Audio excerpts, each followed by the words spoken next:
Hello, this is Steve from Beaute's Leatherworks. Today's project is my favorite shoe.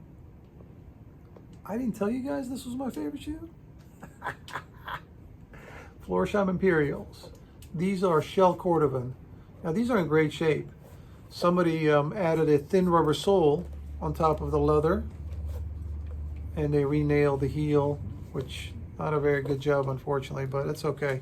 All that's going to be replaced. Now this is a 10D, okay? What we're going to do is we're going to attempt to make it a double E. So we're going to remove everything, the welt.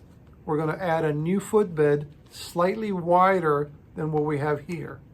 And then we're going to add a new welt, new midsole, and it's going to go back to the customer. He's going to try it on, make sure it fits him good, send it back to me, and then I'm going to refinish whatever we have on the bottom. And we're not going to do leather sole. We're not going to do JR sole. We're going to do, it's called the Vibram 1136 sole, which is like a lug sole, believe it or not. A one-piece lug sole and heel. A small lug sole. It's not the really heavy kind. And that's what he wants. Whatever the customer wants, that's what we're going to do.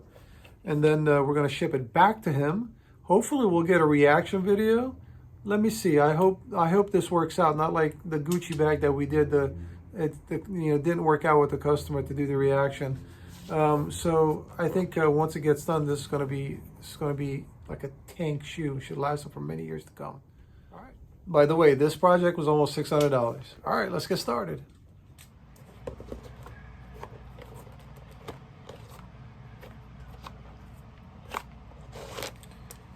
Here goes nothing.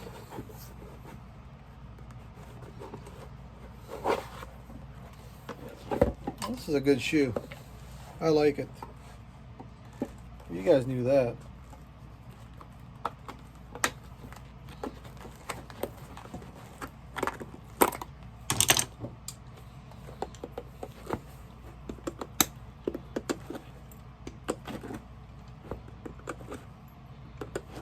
And one time somebody was saying that taking the nails out and throw them on the floor wasn't good for Zeus. We don't have to worry about that anymore.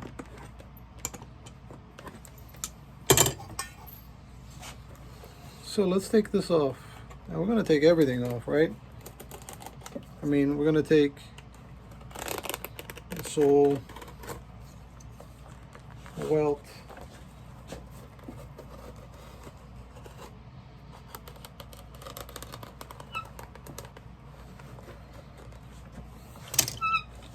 everything's coming off.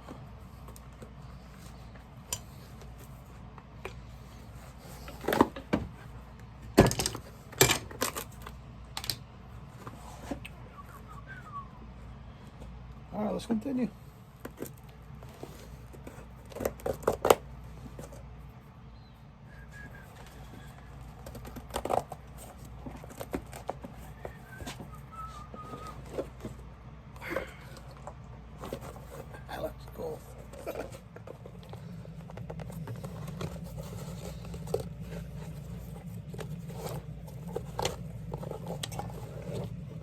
Voila.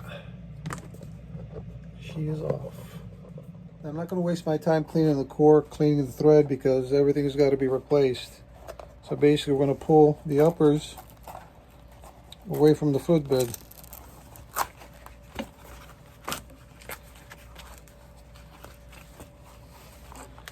In the past jobs, we cleaned all the thread, we cleaned all the cord, because everything was getting, reused basically.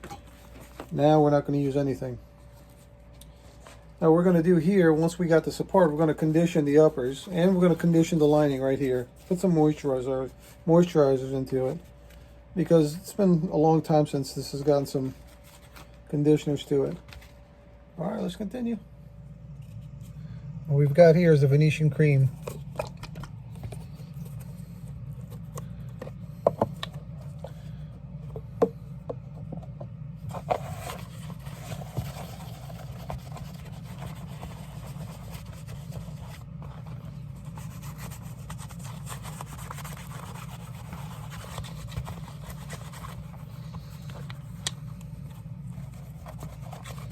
I mean, you can use anything you want as far as applications, like, you know, a sponge or a cloth, whatever you want.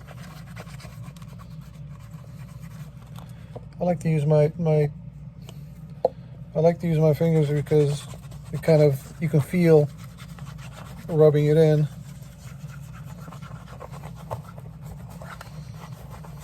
Okay. Now you can use it on the interior leather also, but I'd rather use Bick 4. Now this is in a Saphir bottle, right? Saphir Creme Universal, which I use also, but I use Bick 4 more than I use the Saphir Creme Universal.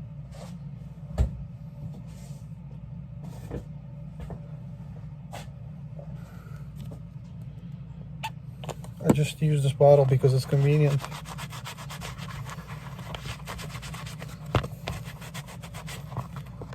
Now the reason I use Bick 4 on, Venetian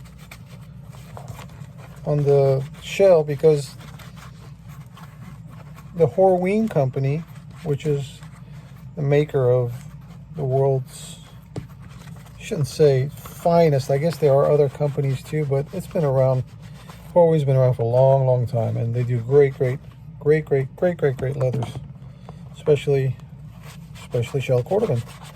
So they recommend use the Venetian on the shell Cordovans. So that's the reason I use it, and it works pretty good. All right, let's continue.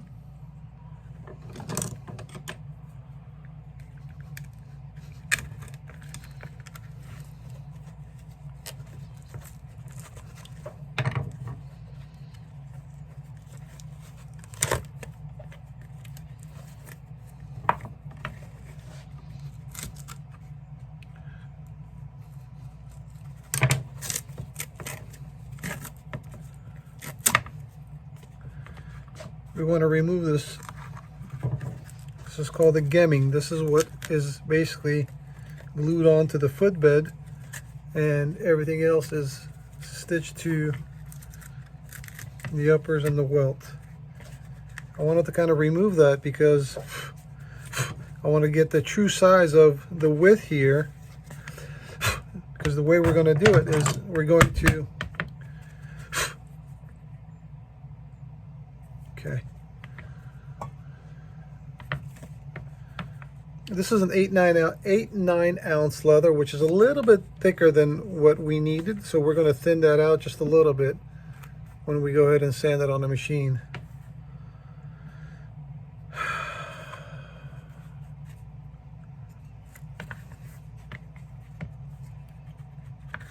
So we're going to trace that, okay?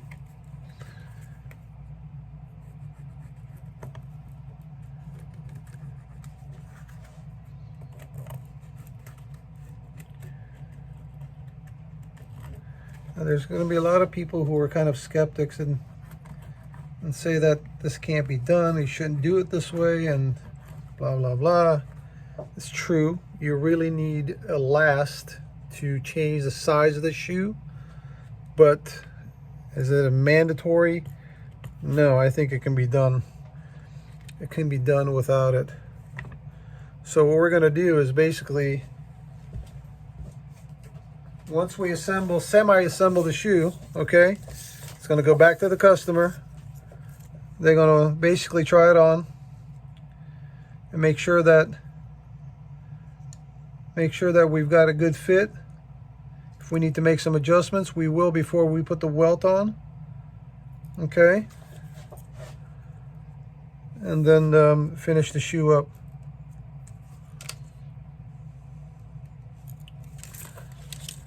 So what we did was we took some measurements of the customer's foot. Okay, and rough measurements just to give me an idea of how wide we can make it. Well, you can only make it for so wide. You can't, you know,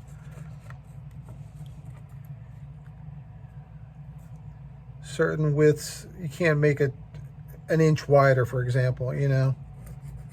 It's not going to work.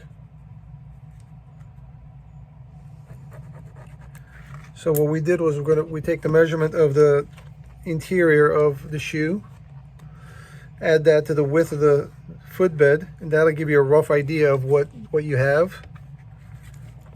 And basically just then go ahead and reassemble it back to the shoe.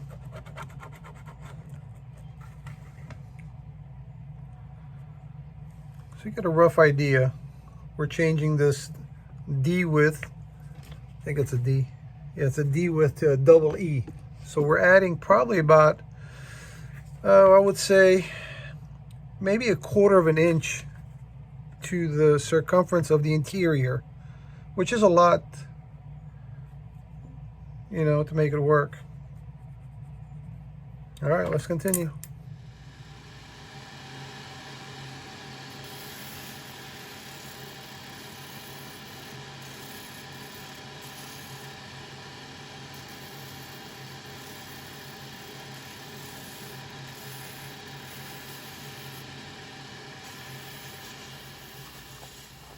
So whenever you have a shoe, right, and you're making the footbed wider, let's say it gets wider, see how the top kind of caves in?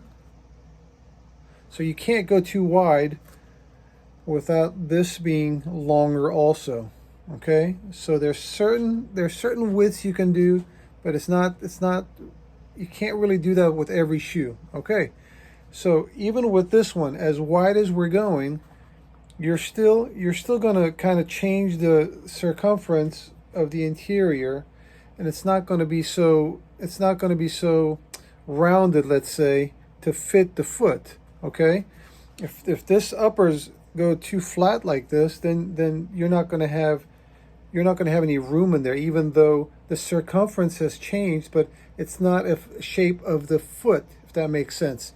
So what we're going to do, once we put the footbed on, we're going to stitch this all the way around without the welt, and then we're going to stretch this a little bit to give it that roundness, and then that'll help with the fit of the foot. Okay, let's continue. This is what's inside the shoe. This piece right here is called the heel counter, which just gives that stiffener in the back. And they've got a very thin, it looks like a felt, some sort of felt, to kind of fill in, gives it a little bit of a puffiness, I guess, like a cushion feel. This is shell Cordovan, if I didn't tell you guys. This is a horsehide. Very cool, very, very cool. The insole is around the feet area is perforated, so I guess it will breathe better. And then it has a toe counter also, which is basically the stiffener at the toe. It's right in there. I don't want to take it apart too much. Oh, okay, I'll take it apart.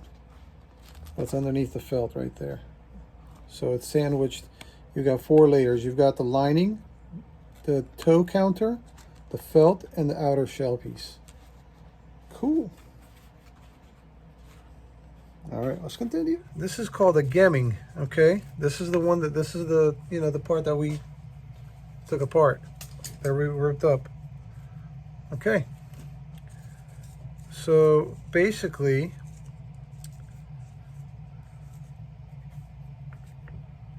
this gets glued on the footbed, okay? And then when the uppers come in, they'll get stitched with the welt to this piece here. Now, this is basically a production construction, if that makes sense. Now, there's a lot of other ways of making footbeds, which is called hold fast, okay? Instead of putting the gemming on the sides, the leather footbed is channeled, and then it's stitched on just like if you were stitching on a Goodyear welted shoe. This way is much more structurally supportive than this way, okay? Because down the road of the shoe flexing over time, okay, you're gonna have, let me see if I have another one. Okay, this is not done yet, but you get the idea. This is still got to get glued down here. Over time of this shoe flexing and then the foot kind of pushing it back and forth, sometimes this gemming right here comes apart.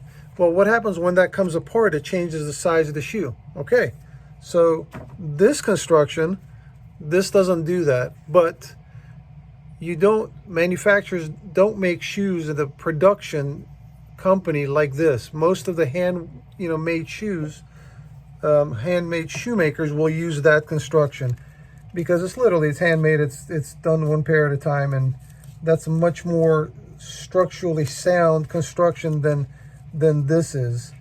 But now, not to say that this is bad. It's just it's just another way of doing it. So, and as many as shoes that I've repaired, I've probably seen just maybe a handful of where there's an issue of the gemming coming apart, down the road, So it's not like it's like that with every pair that we repair. It's not. It's once in a blue moon you'll see it coming apart if the shoe has really been worn to hell and back. So it's not really a big issue. It's not like it's a breaking point to buy what do you call that? A deal breaker. That's what I'm thinking about, to buy the shoe. So I wouldn't worry about that too much. It's still not bad construction. It's much better than a glued on construction. Goodyear welt that is structurally supportive of the foot. So, and really that's about it. And of course the manufacturers will do this with the machine. It takes maybe like 10 seconds to glue it on and cut it off. All right, let's continue. All right, so we've got the footbed back in the shoe, okay? Now what we're gonna do now is temporarily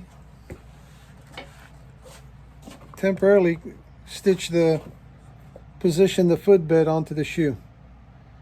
Now you're going into the same holes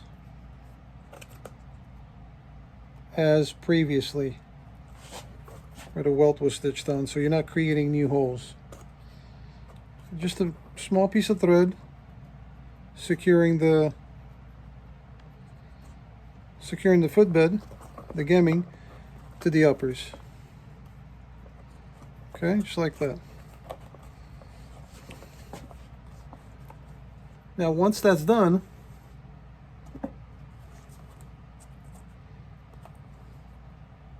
we're going to go ahead and stitch let me try again. Once that's done, we're going to stitch this all the way around without the welt. Basically, it's going to secure the uppers to the gemming. Okay? Now, why are we doing that? Well, if the customer was local, okay, I would have him here. I would fit him and just do a kind of a trial run of how well it fits him. So, well, he's not here. This is a mail order shoe, okay? So what I thought was, again, this is new territories. I haven't really done this before, okay? So my thinking is that, okay, why don't we at least secure the uppers onto the footbed?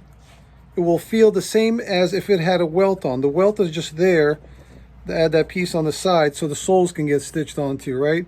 It's not gonna, the size inside will not change if the shoe is stitched with or without the welt, okay? So we're gonna stitch it temporary. We're gonna stretch it a little bit. Then we're gonna send it to the customer. Customer's gonna try it on. I'm going to get some feedback from him, whether if it's a good fit or not. And he's going to send it back. And when he sends it back, I'll go ahead and unstitch that, put the welt on, and assemble the shoe. Okay? So it's a bit of a, it's a bit of a challenge because he's not here. But you know what I say, anything's possible. Oh, lordy, lordy, lord. Another day, another dollar. Holla. Showing my age when I do that. Younger viewers go, what are you talking about, man? We don't know what the hell that is. Holla? What are you hollering at? It's okay, you don't have to know everything. Okay, it's getting there. It's taking shape, you guys see? That's your basic construction of a Goodyear welted shoe.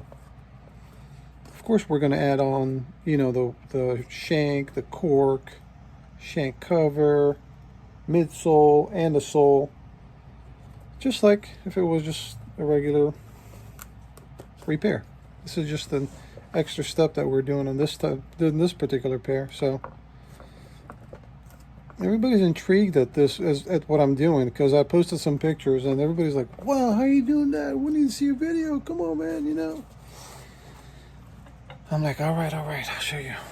It's not that big of a deal. It's really not. Well, maybe if you didn't know about it, you know. All right.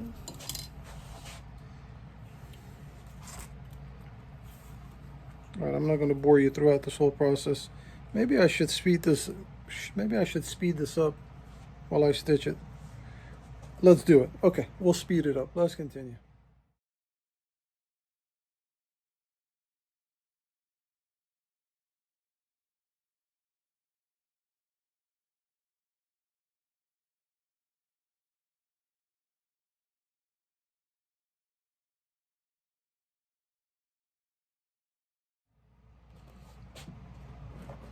All right.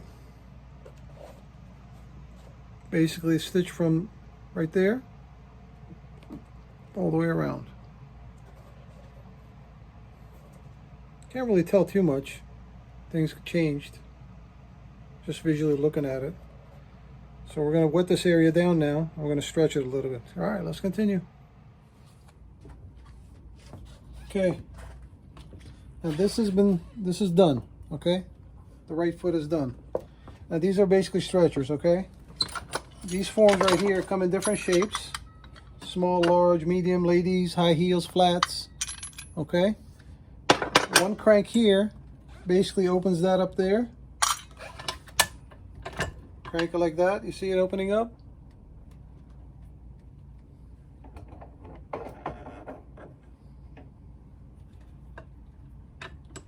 I'll show you again. See how it's cranking open? And then the other one does toe to heel. Basically just kind of goes, stretches, well, it stretches from toe to heel. That back piece goes back, okay? All right, so let's take this one off real quick. Now usually, okay, stretching is not complicated, okay? You wet the uppers, you put in a stretcher, you let it dry, and it's finished. Okay. But you got to be careful, especially with shell Cordovan, okay? Or vintage shell Cordovan, that you don't damage the shoes, the leather. It's easy to do that. So you got to be, well, with any shoe, you got to be careful. You can't overstretch it, okay? If you overstretch it, you're going to tear somewhere and then the shoes are ruined. So this is a concoction of 50% rubbing alcohol and 50% water. Okay. I'd like to wet the inside and the outside.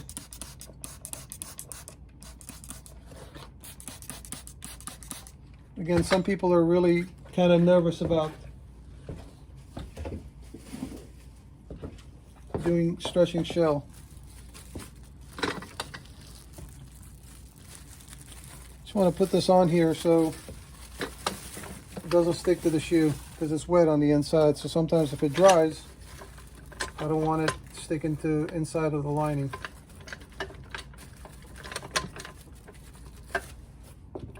Should bring that back so it'll fit inside the shoe.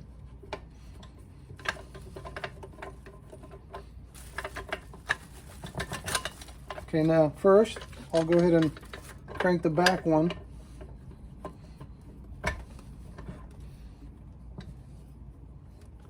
You can feel it, it's filling up the toe inside.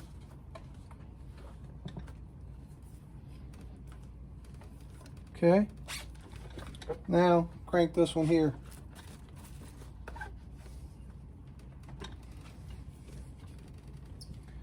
And again, you got to be careful. You can't just crank the heck out of it and expect it to work. That's getting pretty tight, so that's about it. Okay. Now there's acrylic type finish on the whatchamacallit, on the shell. So the rubbing alcohol kind of takes that off. Once it's dry, we'll go ahead and refinish the uppers. That's not a big deal. And she's done. We'll let that dry till tomorrow, and then that'll be ready to ship it to the customer and have them try it on. Oh, changing the D to double E. Okay, let's continue. All right, so we got these back from the customer, and he said that they fit pretty good. He asked if I could stretch them just a little bit more, which I will once I get the welt on and the soles on, and we'll give it a little bit of stretching, and then we should be done with this project. All right, let's continue. All right, now there's lots of welts out there. The welt is that piece of leather that goes around the shoe. Okay, like that. Okay. Now there are regular welts. Okay, the color doesn't matter. You can change the color to whatever you want. That little indentation right there, that little groove is where the stitch goes. There are glue-on welts. This is just we call this a fake welt. It just gets glued on the side of the sole. All right, this is a fake stitch right there. It looks like it's stitched, but it's not. Well, it looks like the sole is stitched to this, but it's not. You've got storm welts. Okay. See that? They call that storm welt. Most boots have these. You have glue-on storm welts, which are just, they're glued together. They're not stitched. I mean, there's tons and tons of different kinds. Today we're going to do, basically, we're going to do a split welt. Split welt is a welt that it's cut, which is split. And that goes on the vertical part of the shoe like that. See that? The normal regular welts are like that. This is going to be raised up like that. Okay. So we'll dye this black, and then we'll go ahead and start stitching. All right, let's continue.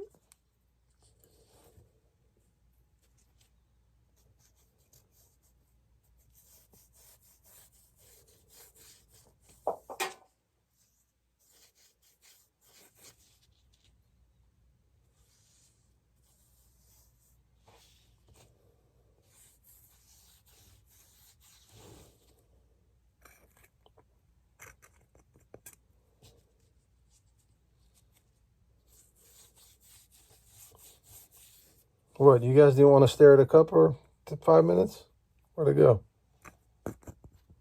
No? All right, I'll move it out of the way. Man, it's too early for jokes. You hear my voice? Oh, lordy, lordy, lordy, lord. We're going to call this the firewalker. Y'all want to see a firewalk?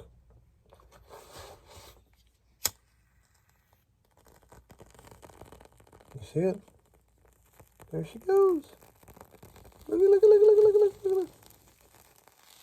Oh, whoa, whoa, whoa, whoa, whoa.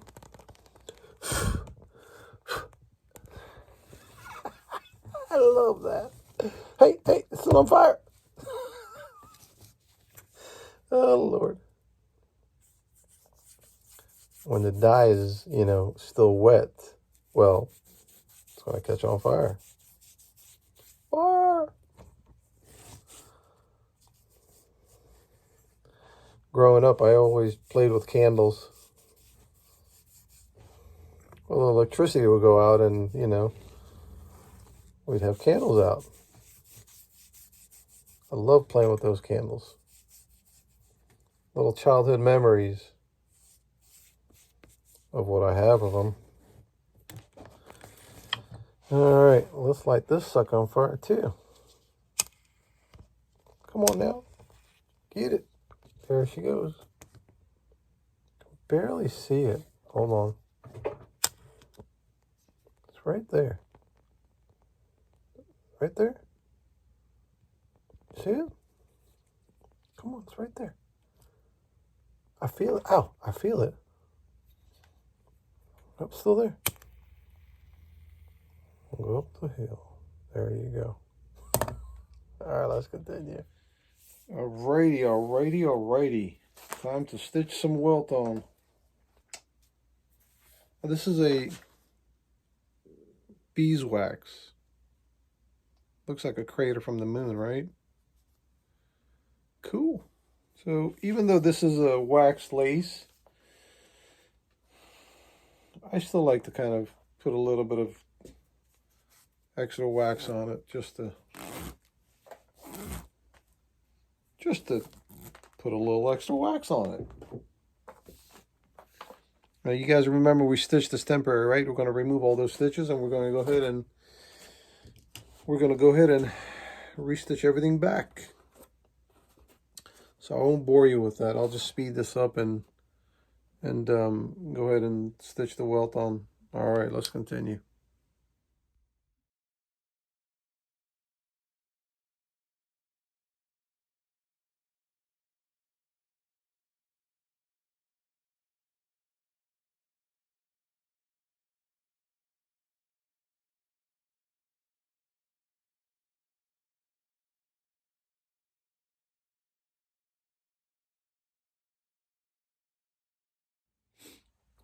All right, so we've got the welt stitched on.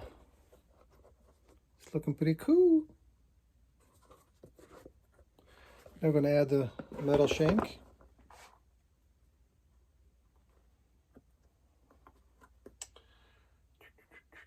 And sometimes I do full cork, sometimes I do leather. This one I'm going to do leather. Why? I don't know. It just felt like it.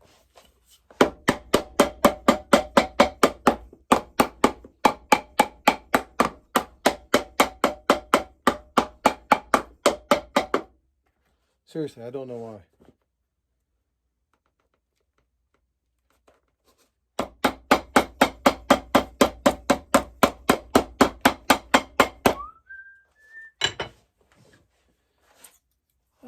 Okay, this is coming along beautifully. Slowly but surely. Ooh, you guys hear that? Whoa. No, that was not a fart. That was my stomach growling. Man. It sure did sound like a fart, though. So damn loud. No, I'm not going to fart for you. God, things you guys asked me to do. Jeez.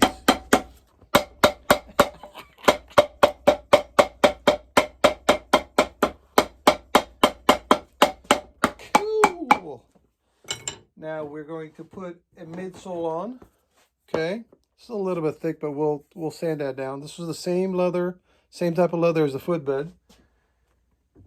Okay, don't freak out, you Florsheim enthusiasts. This is what the customer chose to put on there. Okay? It's a little twist of, you know, of the original JR soles. What do you want me to do? That's what the guy wants. That's what the guy's going to get. I'm not going to wear the shoe. Okay? If it was my shoe, well, if it was my shoe, I'd do something a little different.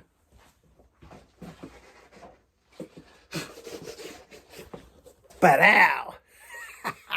You guys remember this one? Yeah, man, these are awesome. Gotta dust them off and clean them up. Anyway. So that's what we're going to put on there. This is a Vibram 1136 sole, okay? Which is like a smaller version of the lug soles, right? That you have on like hiking boots and stuff like that. It's a little bit smaller, so it's not as aggressive looking from the edge. Okay. It works out pretty good on shoes too. All right, let's continue.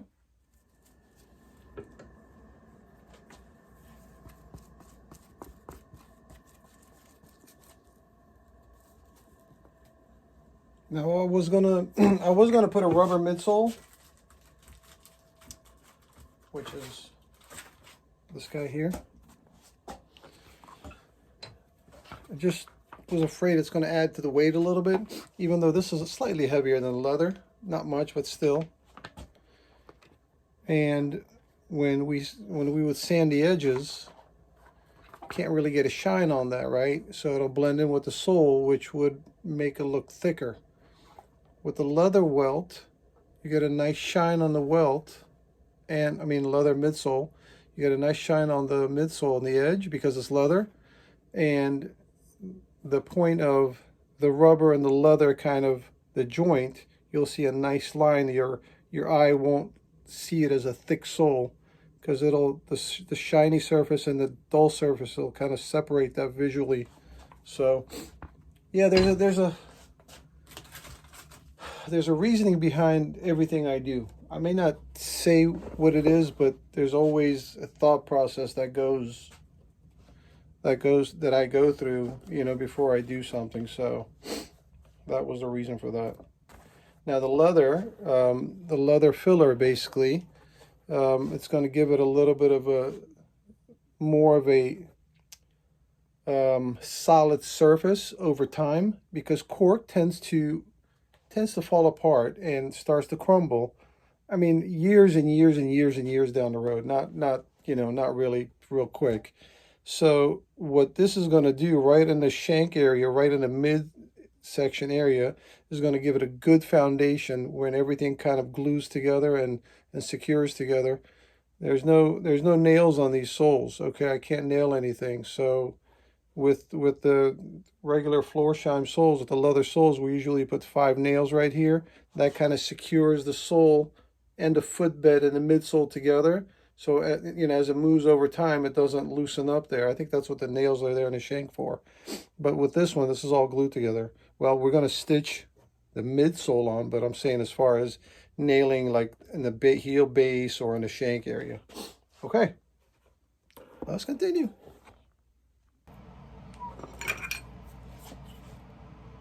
Hammer time. I know y'all getting sick of that. I know. I don't really care. I like it. Man, this barely fit.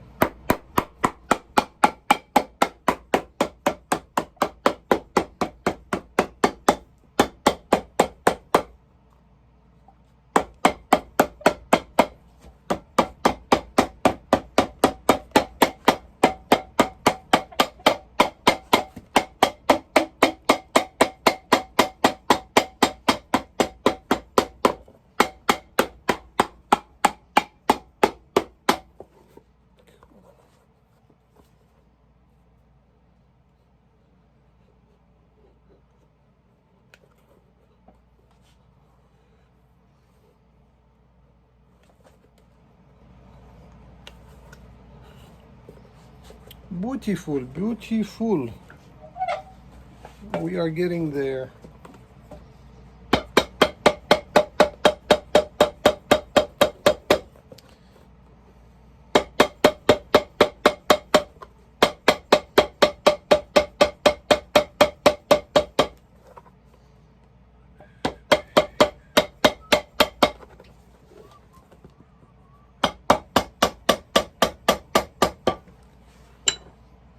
Now this is the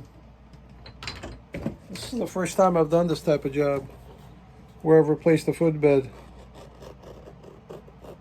to make it bigger. Yeah, I've never done it before like that. Well, I've done something similar, but nothing really this drastic.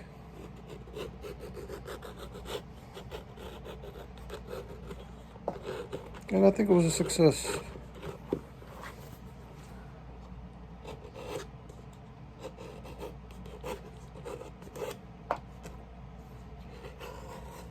All right, let's continue.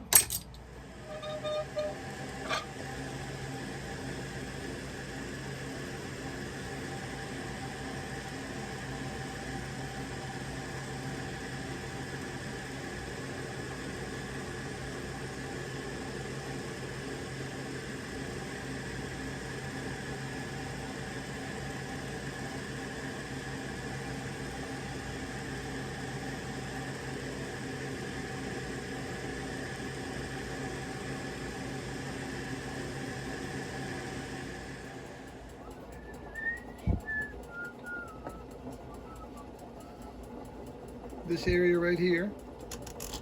This makes the stitch length smaller that way, bigger this way. We want to be maybe about right there is fine. We don't want too big of a stitch.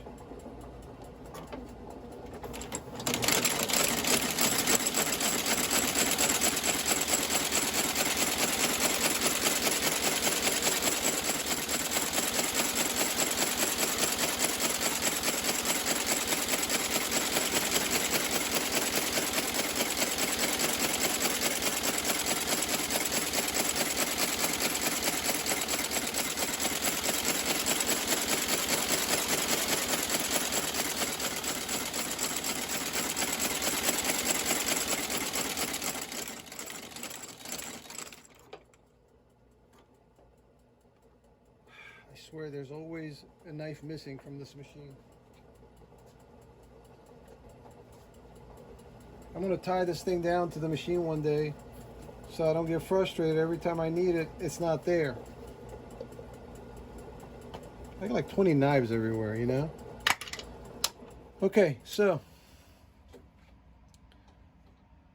I think it turned out very nice. Nice and clean welt, beautiful brand new stitches. I countersunk these stitches. I opened up a channel so the stitches can go into it. Well, why are we doing that when there's going to be a sole on top that covers it up, right?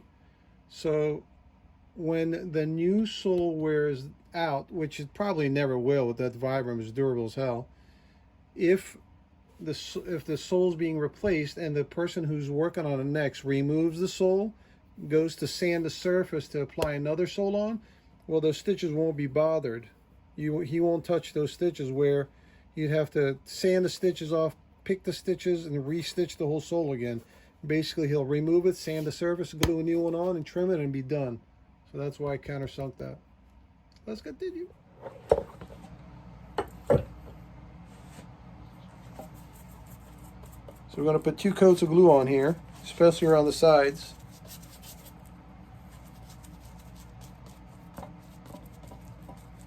Make sure you get a good bond. Now, before this, I was talking for about 2 minutes and realized that I wasn't recording. I looked up, and guess what? It wasn't recording. I can't believe it. I mean, I'm such an idiot sometimes. All right, well, basically what I showed on the previous video, which I didn't record, on the rubber soles, when you sand it, basically, right, you still have some residue under the surface, like oils, dirt, dust, whatever it is. You simply get some turpentine or you know, acetone, and you wipe that surface of that sole down before you put glue on it, because you want that bond, you know, to be, you know, pretty good to the midsole. Now, since there's no stitches or there's no nails involved, we want to make sure that we get a nice bond so there's no issues, because this is a mail order job, and I don't want to have issues with the bonding of the soles, because it is rubber. What happens is that because it's rubber, it catches on things, right? It catches on stairs, the carpet, whatever, and it starts kind of peeling back a little bit. Once it starts peeling back, there's a little crack there, dust and dirt will get into it, and it'll keep on going backwards. So we want to make sure to eliminate that problem from the start so we don't have any issues, because if the customer has issues, I got to pay for the shoes to come back to me to do the repair, pay for it to go back. You know, I stand behind my work, you know, and things do happen sometimes. It's just how it is. So, but we want to try to eliminate those problems beforehand. Okay, I'm recording now. I see it. Okay, let's continue.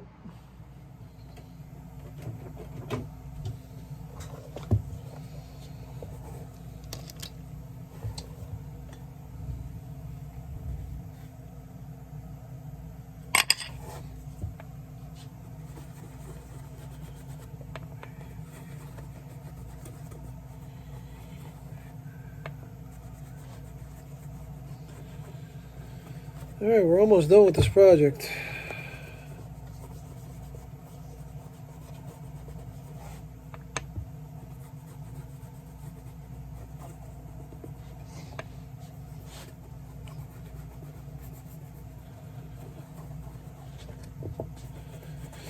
You know, lately there hasn't been much to be happy about. With Zeus gone, now this terrible tragedy in Lebanon, which was where I was born, it kind of puts a little damper in your day, you know?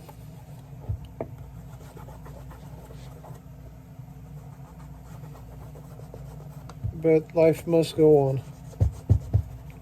What can we do?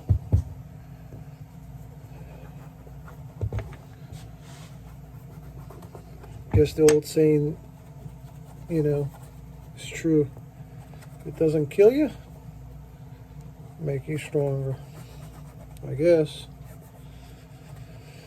All right, so we're gonna let this sit for a minute. We're gonna buff it. We're gonna add some conditioners to it, clean it up a little bit more. Here's the sock liner, or insoles, whatever you want to call them.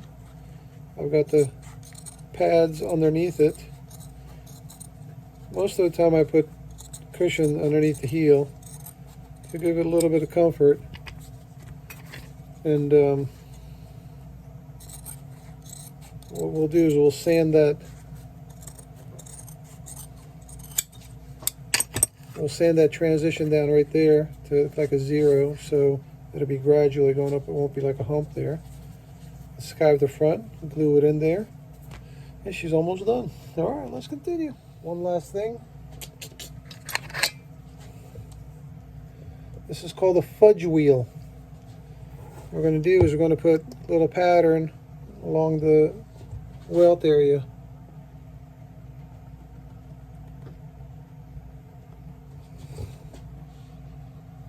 That completes it.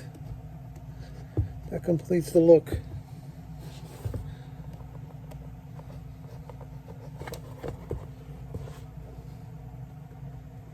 And most of the time this little tool's hot.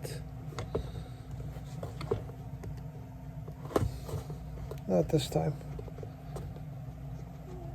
All right. Just gives it a little bit of pattern on the welt. Cool? All right, let's continue.